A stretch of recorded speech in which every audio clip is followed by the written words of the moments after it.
जौनपुर जनपद में कुल 9 सीटें हैं विधानसभा की।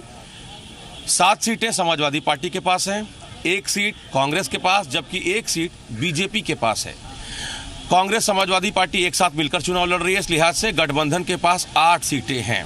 तो अगर ठीक से देखा जाए तो इस चुनाव में सबसे ज़्यादा साख गठबंधन की लगी हुई है। और हमारे साथ गठबंधन के कांग्रेस प्रत्याशी के प्रतिनिधि हमारे साथ हैं। मुझे आप ये बताइए, कैसे लोगों को आप भरोसा दिला पाएंगे कि आप उनके लिए सर्वोच्च प्राथमिकता हैं जौनपुर सदर में, चूँकि अभी भी तमाम समस्याएं सदर में ज्यों की त्यों बनी हुई हैं। देखिए, पहली बात, आपने एक सवाल अभी किया था कि जाति यहाँ हावी होती है।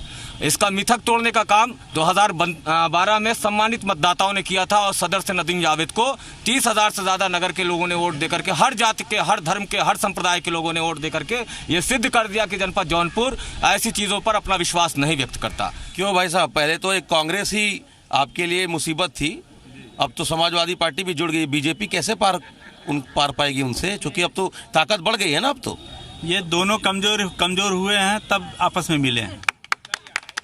अगर जनता देख रहा है कि उन्हें कहां तक विकसित किया गया है, रोड हमारे खाई के जैसे बन गया है, लाइट तो सुविधा किसी को मिल ही नहीं रहा है। गरीब तो कभी आज तक लाइट की बातें छोड़ दीजिए, वो अभी आपने कभी भी अपने घर में सुविधा नहीं पाया कि अपने बच्चों को पढ़ा सके।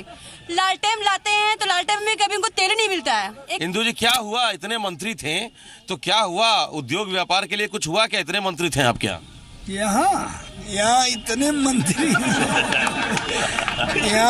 मंत्री केवल थे, बत्ती के लिए थे, हूटर के लिए थे। यहाँ के विकास के लिए कोई मंत्री नहीं था। जौनपुर का विकास नहीं हुआ, जौनपुर का विनाश हुआ। यहाँ से होम्योपैथिक कॉलेज चला गया, यहाँ से शुगर मिल चली गई, यहाँ कताई मिल चली गई। हकीकत तो ये है कि पता नहीं किस विकास की बात करते हैं। वो फटे कुर्ते से राहुल बाबा के निकले हुए हाथ के विकास की बात करते हैं, राम वृक्ष यादव के विकास की बात करते हैं, अनिल यादव के विकास की बात करते हैं, या यादव सिंह के खिलाफ जो सीबीआई का मुकदमा चल रहा था उसको रुकवाने का जो प्रयास किया उसके विकास की बात कर रहे हैं। तो ये जो आरोप है, इनका क्या जवाब देंगे आप? जो आप लगा रहे हैं, भारतीय जनता पार्टी की सरकार में शुगर मिल का और बसपा की सरकार में सब ये हुआ है। हमारी सरकार जब से आई है हमने दिया है, कुछ बेचा नहीं है। आपने बेचने का काम भाजपा के लोगों ने किया है और मायावती ने किया है, हमने उसको धरोहर को बचाया है। अभी आप कह रहे थे हमारे साथी कि यहाँ मंत्री ज़्यादा हैं, तो जिसकी मेरिट है 35 साल से लगातार पारसनाथ यादव विधानसभा में और सांसद में बैठे हैं, तो उनकी मेरिट थी, उनको कैबिनेट मंत्री बनाया गया। जिसकी मेरिट थी उसको राज्य मंत्री बनाया गया। हमने जो मंत्री हमारे हैं उन्होंने काम किया है। मैं आपको यकीन दिलाना चाहता हूं कि ये 10 जिले में हमारी भारतीय जनता पार्टी की बोनी नहीं हो रही है। इनको अगल बगल के जिले में सीट नहीं मिल रही है, 1 सीट पाया वो भी जा रही है इनकी, बसपा गायब हो रही है। हमारे गठबंधन से ये परेशान है ये लोग। जाति समीकरण पर ये ब्राह्मणवाद व्यवस्था जो थी पहले, हम उस पर नहीं जाना चाहते। ये कह नहीं पा रहे हैं, यादव का भूत सवार है। लोगों को रात में नींद टूट जाती है तो यादव सिंह दिखाई देते हैं, तमाम यादव इनको दिखाई देते हैं, शिवपाल दिखाई देते हैं, अखिलेश का गठबंधन नहीं दिखाई देता इनको। आपके शहर में पर्यटन एक बड़ा मुद्दा बन सकता है, आपके शहर में शिक्षा एक बड़ा मुद्दा बन सकता है, स्वास्थ्य एक बड़ा मुद्दा बन सकता है, तो वो सारी चीजें एन चुनाव के वक्त पर क्यों गायब हो जाती हैं? जाति, संप्रदाय, कौन किसके साथ चुनाव लड़ रहा है, कौन कितना घोटाला किया, ये सारे मुद्दे क्यों आगे आ जाते हैं? मैं इन घाटों को ले लूं क्योंकि आपने शुरुआत किया था साहिब पुल से और शाही किले तक। इस घाट का विकास सरकार ने नहीं किया है। यहाँ के दुर्गा पूजा समिति, फलवाली गली, नखास दुर्गा पूजा समिति, यहाँ के नखास के निवासियों ने किया है। जिस रास्ते से आप अपनी गाड़ी और वैन लेकर आए हैं उसका विकास से दुर्गा पूजा महासमिति ने विसर्जन घाट का किया है। जहाँ पे हम लोग मर के अंतिम संस्कार के लिए चले जाते हैं, यानी राम घाट, जहाँ पे हिंदुओं के दाह संस्कार होते हैं, उसका विकास आज से 25 साल पहले जहां सर छुपाने के लिए जगह नहीं थी, लायंस क्लब जौनपुर गोमती ने किया है और अनवरत कर रहा है। सामने जो आप हनुमान घाट देख रहे हैं उसका विकास वहां के लोकल निवासी और वहां लायंस क्लब ने किया है।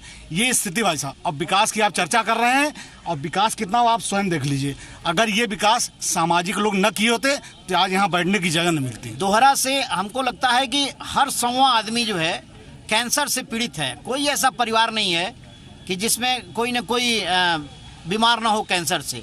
उसके बावजूद इन सब मुद्दों पे ना तो कोई मुद्दा उठाता है, न तो कोई इसके लिए आंदोलन होता है, न तो कोई इस पे प्लान होता है। में आपके लिए कौन से ऐसे मुद्दे हैं जो महत्वपूर्ण रहेंगे? मुद्दा है कहाँ, किसी मुद्दे पे इलेक्शन हो ही नहीं रहा है। यहाँ विकास विकास विकास कहाँ हो रहा है? किस चीज़ का विकास हो रहा है हमको कोई बताए। एक एक ठो नालियाँ 4-4 बार उखाड़ के बनाई जा रही हैं, एक एक ठो गलियों को 5-5 6-6 बार उखाड़ के बनाए जा रहे हैं। कहाँ विकास हो रहा है? खाली जो है नेता अमीर हो रहा है, अधिकारी अमीर हो रहा है, पब्लिक परेशान हो रही है। आज शहर के सभी सड़कों को देखिए, मकानों को तोड़ तोड़ के छोड़ दिया है। और हम बिल्कुल अपने कार्यक्रम के आखिर में हैं। आप चूंकि आपका सरोकार लोकगीतों से भी रहा है और लोकगीतों का बड़ा महत्वपूर्ण रोल हमेशा से रहा है चुनावों के समय में, आप कुछ गीतिका में, आप कुछ गीत के माध्यम से कुछ कहना चाहेंगे क्या? जौनपुर के दर्द को बयान करना चाहेंगे? आप विकास की बात कर रहे हैं तो मैं भी विकास की बात करूंगा गीतों के माध्यम से। विकास होता है यहाँ पे क्षेत्र का, प्रदेश का नहीं होता, बल्कि नेताओं का होता है। तो कैसे होता है, मैं 2 लाइन आपको सुना रहा हूँ। ए में कवन जादू मंत्र, कवन भेद हो खेला, ए में कवन जादू मंत्र, कवन भेद हो खेला, कैसे नेतन के तरक्की इतना तेज हो खेला।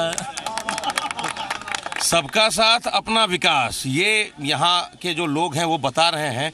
चूंकि हमने शुरुआत की थी इसी शाही पुल से और उसके बाद प्रोफेसर यादवेंदु जी का हमने कमेंट लिया था।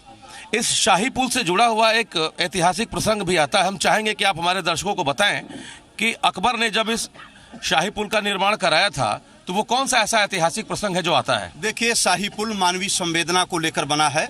अकबर महान ने देखा एक महिला इस पार से उस पार जाती है नाव के सहारे, और प्रतिदिन वो वापस आती थी और उसका बच्चा यहाँ घर पे रहता था। एक दिन नाव वाला नाविक चला गया, वो महिला बैठकर रो रही थी कि मैं बच्चे को कैसे दूध पिलाऊंगी, मेरा बच्चा उस पार है।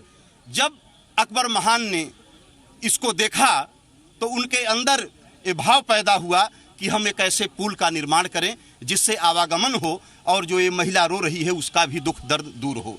लेकिन अकबर महान ने अगर ऐसा सोचा, जो हमारे राजनीतिक लोग यही के हैं वो क्यों नहीं सोच पा रहे हैं? यहाँ पे हम खत्म कर रहे हैं इस अपने कार्यक्रम को इस यक्ष प्रश्न के साथ कि जब राजतंत्रात्मक प्रणाली में अकबर को अपने लोगों के दर्द का एहसास होता है, वो दर्द हमारे लोकतांत्रिक तरीके से चुने हुए प्रतिनिधियों को क्यों नहीं महसूस होता? ये यक्ष प्रश्न है, सिर्फ जौनपुर के लिए नहीं, सभी शहरों के लिए। फिलहाल मुझे मेरे सहयोगी अजीत और बाबूलाल के साथ इजाजत दें। नमस्कार।